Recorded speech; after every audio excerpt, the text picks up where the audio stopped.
శ్రీ గురుభ్యో నమ. శ్రీమాత్రే నమ.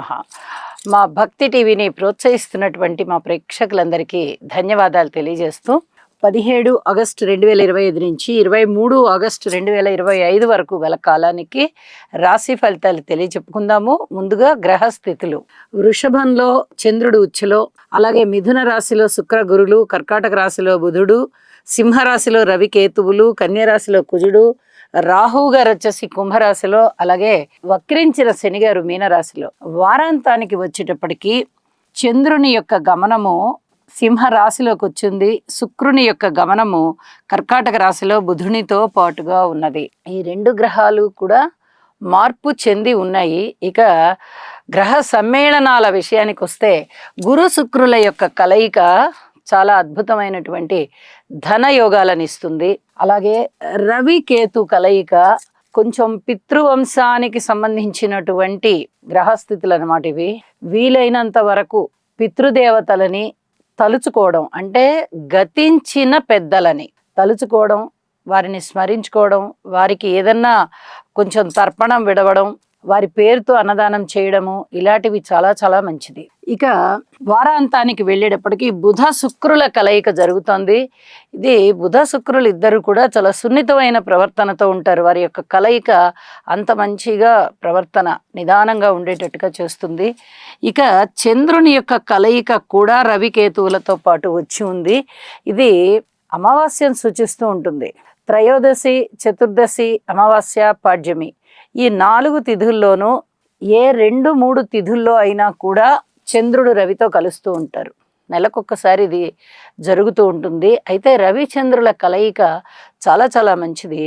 పైగా రవి గారు స్వస్థానంలో ఉంటూ ఉండగా చంద్రకేతువుల యొక్క కలయిక జరుగుతుంది.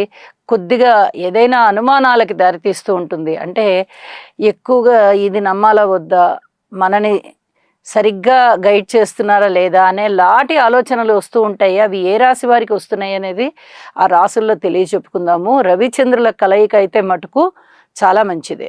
అలాగే దృష్టుల విషయానికి వస్తే గురువు గారి యొక్క 9వ దృష్టి రాహు గారి మీద పడుతూ ఉంది. ఇది కొంచెం దైవభక్తిని తగ్గించే విధంగా ఉంటుంది. దైవభక్తి తక్కువగా ఉన్న వారికి పెంచే విధంగా ఉంటుంది. కానీ 99% నాస్తిక భావాలు పొడసూపుతూ ఉంటాయి. అలాగే శని గారి యొక్క 3వ దృష్టి చంద్రుడి మీద పడుతూ ఉంది. మానసిక వేదన ఎక్కువగా ఉండడానికి అవకాశం ఉంది. ఎక్కువగా టెన్షన్ పడిపోతూ ఉంటారు. దీనికి సంబంధించి యోగా చేయడం అనేది చాలా మంచిది.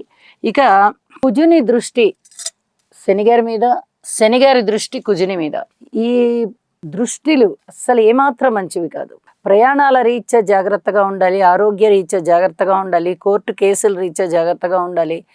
ఇక అన్ని విధాల జాగ్రత్తే. అది ప్రతి రాశికి ఇంచుమించుగా జాగ్రత్తలు తీసుకోవాల్సినటువంటి పరిస్థితే కనిపిస్తుంది.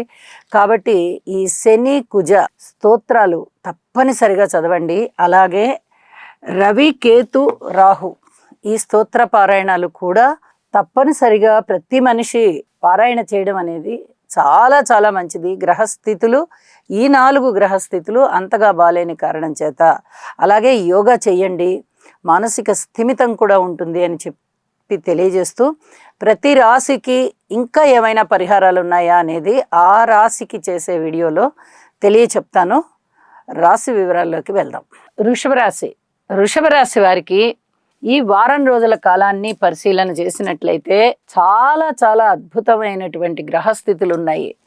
రాశిలో చంద్రుడు బాగున్నారు, 2వ స్థానంలో శుక్ర గురులు బాగున్నారు, 3వ స్థానంలో బుధుడు బాగున్నారు, అలాగే లాభస్థానంలో శనిగారు బాగున్నారు. ఇంకేం కావాలండి? అటు ద్వితీయము చాలా బాగుంది, ఇటు లాభము చాలా బాగుంది, అటు తృతీయం కూడా చాలా బాగుంది. ఇంత అద్భుతమైనటువంటి గ్రహాలు ఉన్నప్పుడు రాసుల్లో చాలా చాలా ఉత్తమోత్తమైన ఫలితాలు వస్తాయి. ముఖ్యంగా శుభకార్యాల పరంపరలో మీరు పాల్గొంటారు. అలాగే శుభకార్యాల నిర్వహణ చేస్తారు. మీకు ఒకవేళ గనక అవివాహితులైనట్టయితే మీకు వివాహాది శుభకార్యాలన్నీ జరుగుతాయి. మీ మాట తీరు చాలా చాలా బాగుంటుంది. కుటుంబం బాగుంటుంది, ఐకమత్యం బాగుంటుంది, పరువు ప్రతిష్టలు బాగుంటాయి, సంపదలు పెరుగుతాయి, అన్నదమ్ముల సహాయ సహకారాలు ఉంటాయి. అలాగే బుద్ధి బలం ఉపయోగించి ఏ పనినైనా చేయడానికి సమాయత్తం అవుతారు. ఇక ఊహించని విధంగా లాభాలుంటాయి. అలాగే భార్యాభర్తల మధ్య అన్యోన్యత విషయంలో చాలా జాగ్రత్తగా మసలుకుంటారు. బావుంటుంది కూడా. అన్యోన్యత బావుంటుంది. ఆదరణ బావుంటుంది. ధనయోగాలు బావున్నాయి. కీర్తి ప్రతిష్టలు బావున్నాయి. విద్యార్థులు కొంచెం కష్టపడవలసి వస్తుంది. సంతాన రీత్యా ఓర్పు కలిగి ఉండాల్సిన పరిస్థితి కనిపిస్తోంది. అలాగే మృష్టాన్న భోజనాలు, విందు వినోద కార్యక్రమాలు, ప్రతి వారిని ఆకట్టుగలిగేటటువంటి వాక్చాతుర్యము, రాజకీయంగా లబ్ధి పొందేటటువంటి ఫలితాలు, వ్యాపారస్తులు బాగున్నారు, ఉద్యోగస్తులు బాగున్నారు. అలాగే భార్యాభర్తల మధ్య అనుకూలత విషయంలో ఓర్పుతో అనుకూలత పొందండి. ఇది చాలా చెప్పదగ్గ సూచనగా తెలియజేస్తున్నాను. అలాగే అన్నదమ్ముల సహాయ సహకారం బాగుంది కదా అని కోర్టు విషయాలు అలాంటివి ఏమన్నా ఉంటే దానిలో కూడా బాగుంటుందిలే, మనకి ఫేవర్గా ఉంటారు అని మటుకు అనుకోవద్దండి. ఏ దానికి ఆ దానికే, ఏ రుచికి ఆ రుచే, ఏ తిత్తికి ఆ తిత్తే అని చెప్పినట్టుగా ఇక్కడ మీకు అనుకూలమైనటువంటి కోర్టుకి సంబంధించిన ఫలితాలు వస్తాయా అంటే అది అనుమానాస్పదమే. కొంచెం వాయిదా వేయండి ఇలాంటి విషయాలని. ప్రయాణాల విషయంలో చాలా చాలా జాగ్రత్తగా ఉండండి. ప్రమాదాలు పొంచి ఉంటాయి. శని కుజుల దృష్టి బాగలేదు. శని కుజ స్తోత్ర పారాయణాలు ప్రతినిత్యము చదువుకోవాల్సిందిగా నేను సూచన చేస్తూ ఉన్నాను. అలాగే దూర ప్రాంత ప్రయాణాల విషయంలో కొంచెం అనుకూలమైన స్థితే ఉంటుంది, కానీ వెళ్ళిన పనులు మీకు శుభకరంగా ముగుస్తాయి, లేదా ప్రారంభమవుతాయి, లేదా కొనసాగుతాయి.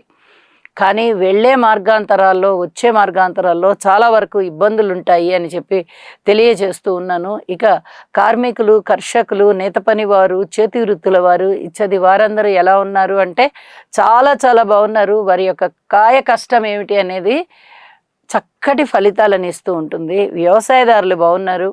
స్త్రీల విషయంలో ఈ రవి, కేతు, చంద్ర స్తోత్ర పారాయణాలు చేసుకోండి. ఇది చాలా చెప్పదగినటువంటి సూచనగా తెలియజేస్తున్నాను.